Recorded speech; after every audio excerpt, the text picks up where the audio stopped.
Assalamualaikum warahmatullahi wabarakatuh. Kami dari kelompok 3 dalam pelajaran penerapan teori graf dan tree dalam aplikasi, kami akan menjelaskan tentang GPS atau Global Positioning System.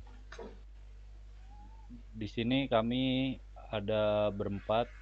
Yang pertama ada Perkenalkan, nama saya Aris Septiadi, NPM saya 104191002. Saya Muhammad Fahri Raihan, NPM 104191077. dan saya sendiri adalah Noval Amar Satriaji, NPM 104191036. Dan saya Bramajaya Purnayoga, NPM 10419070.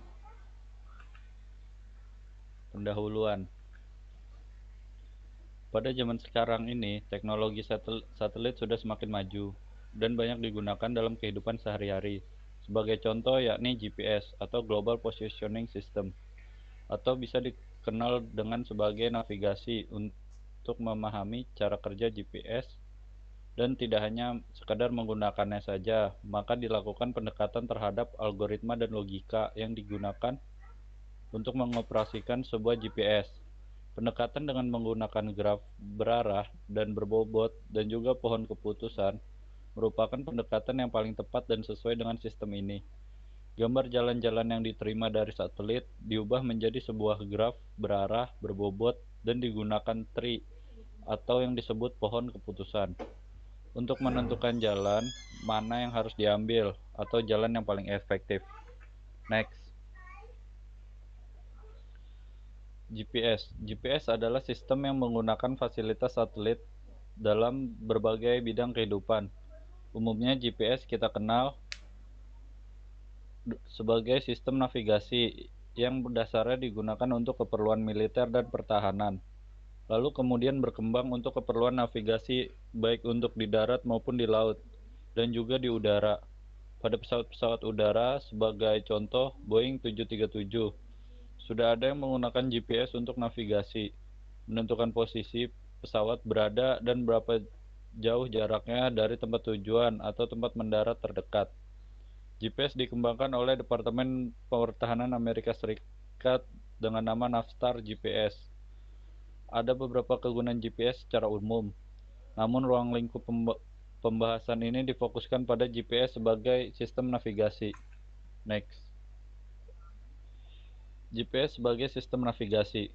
Beberapa jenis kendaraan telah dilengkapi dengan GPS untuk alat bantu navigasi dengan menambah peta, maka bisa digunakan untuk memandu pengendara, sehingga pengendara bisa mengetahui jalur mana yang lebih cepat.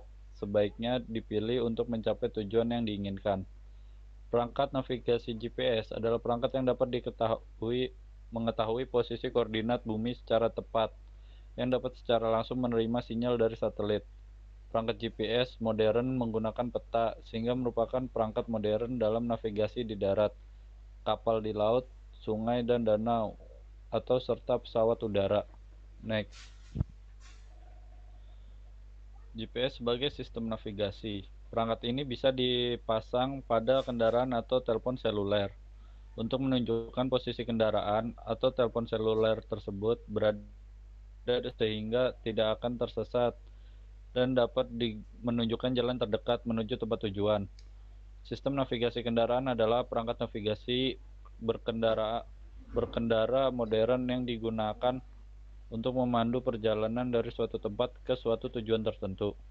Dengan menggunakan perangkat, peta, digital, dan informasi posisi, dengan menggunakan satelit GPS.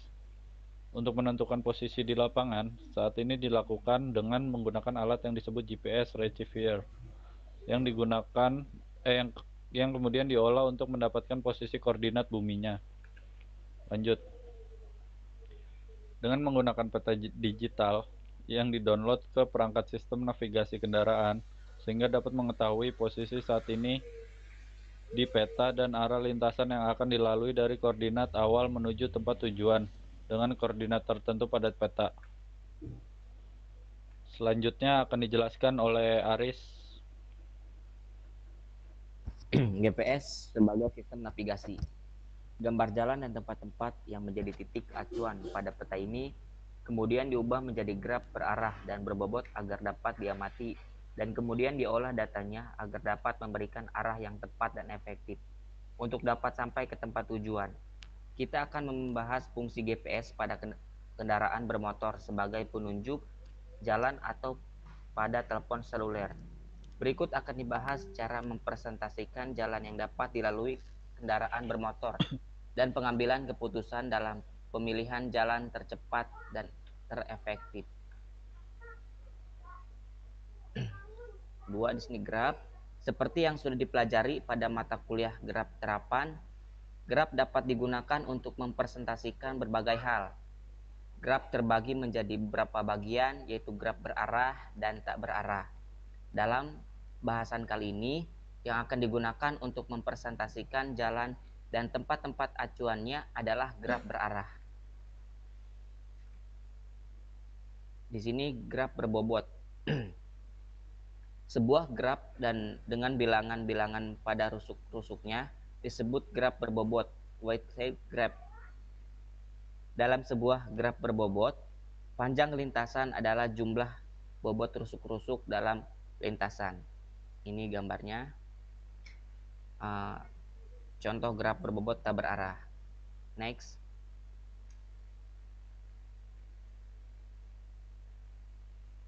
Ketiga, pohon keputusan. Secara umum, pohon keputusan digunakan untuk memodelkan persoalan yang terdiri dari serangkaian keputusan yang mengarah ke solusi. Tiap simpul pada pohon keputusan menyatakan keputusan. Setiap daun menyatakan solusi dan setiap cabang menyatakan keputusan yang diambil. Pohon keputusan adalah model prediksi menggunakan struktur pohon atau struktur berhierarki. Konsep dari pohon keputusan adalah mengubah data menjadi pohon keputusan dan aturan-aturan keputusan. Manfaat utama dari penggunaan pohon keputusan adalah kemampuannya untuk membreakdown proses pengambilan keputusan yang kompleks menjadi lebih simpel sehingga mengambil keputusan akan lebih menginterpretasikan solusi permasalahan. Berikut adalah gambar dari contoh keputusan. Gambar keempat tadi adalah contoh pohon keputusan apakah akan pergi bermain atau tidak dengan cuaca sebagai faktor penentu. Contoh pohon keputusan di atas sangat sesuai untuk menentukan jalan yang akan dipilih dengan panjang lintasan dan tingkat kepadatan jalan atau bobot lintasan sebagai faktor penentu, dan juga mengabarkan tata cara serupa dalam pengambilan keputusan jalan mana atau solusi mana yang terbaik dan akan diinformasikan pada pengguna sistem navigasi GPS. Ketika menemui cabang jalan atau simpul pada graf berarah dan berbobot yang telah dibentuk, kita tidak dapat langsung memilih jalan atau lintasan dengan bobot terkecil begitu saja, karena jalan atau lintasan dari suatu titik asal ke titik tempat tujuan belum tentu hanya terdiri dari sebuah lintasan saja, sehingga lintasan tercepat dan terefektif tidak dapat ditentukan jika hanya memilih jalan dengan bobot terkecil setiap kali menemui cabang jalan atau simpul pada graf yang telah terbentuk dari data yang diterima dari satelit pada sistem navigasi GPS. Pohon keputusan.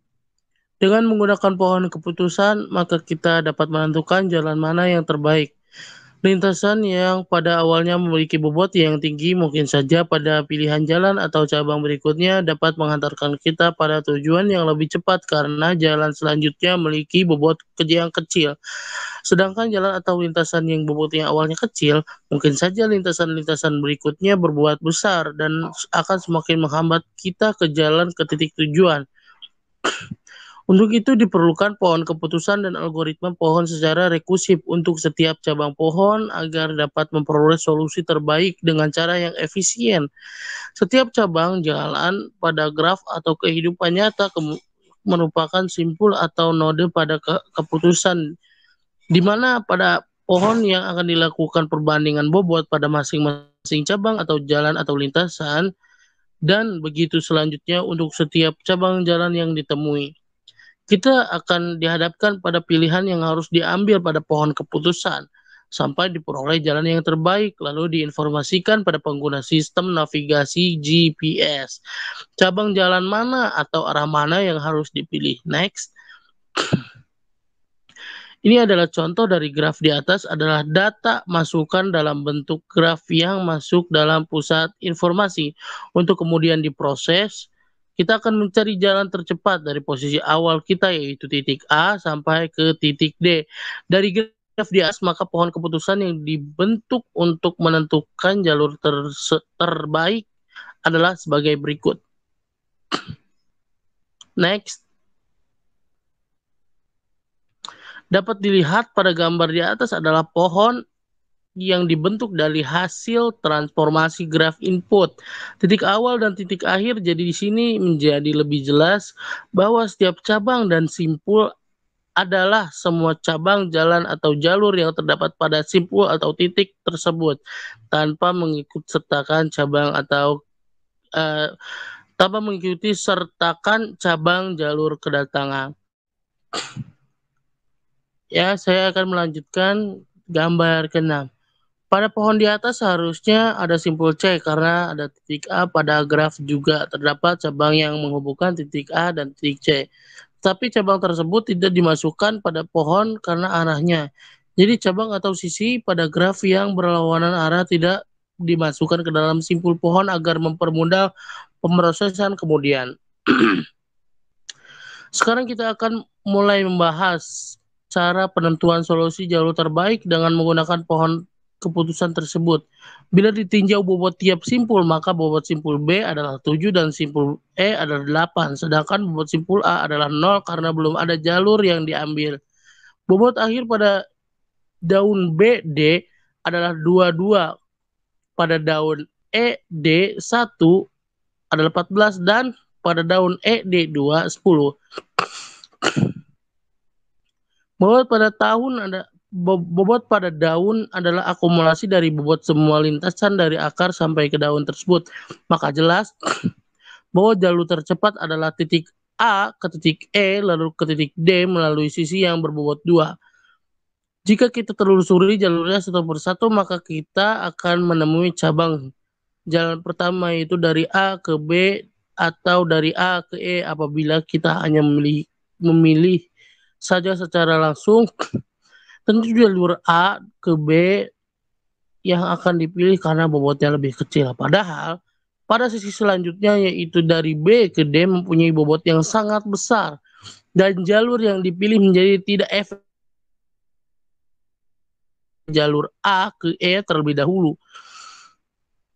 Meskipun demikian, bobot yang lebih besar pada percabangan pertama, tetapi pada sisi selanjutnya jalur A ke E memiliki akumulasi bobot yang lebih kecil daripada jalur A, B, D.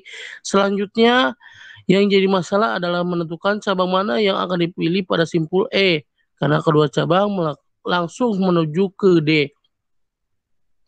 Maka dapat langsung dipilih cabang dengan bobot terkecil yaitu cabang dengan bobot 2. Tetapi kita tidak dapat begitu saja menentukan jalur dengan mudah seperti kasus pada simpul E ini. Untuk memperoleh jalur tersebut dari titik A ke titik D, maka dalam penelusuran pohon keputusan perlu digunakan metode rekursif pada akar dan setiap simpul dan fungsi atau prosedur untuk mencari jalur terbaik dipanggil kembali. Maka setiap simpul pemanggilan prosedur atau fungsi tersebut dilakukan sebanyak N kali, di mana N adalah jumlah cabang pada masing-masing simpul. Begitu terus proses berlanjut dengan cara rekursif sampai pada daun atau tempat tujuan sehingga diperoleh bobot untuk masing-masing daun dengan suatu algoritma sederhana. Kita tentu dapat memiliki solusi terbaik jika bobot untuk masing-masing solusi dapat diperoleh hanya dengan mencari bobot minimum. Maka akan diperoleh solusi terbaik atau jalur tercepat dari titik awal sampai ke titik tujuan. Next. Ya, terima kasih telah menyaksikan presentasi dari kelompok kami. Apabila ada kurang-kurang kata atau kata yang akan kami meminta maaf yang seluas-luasnya. Sekian dari kami. Wassalamualaikum warahmatullahi wabarakatuh.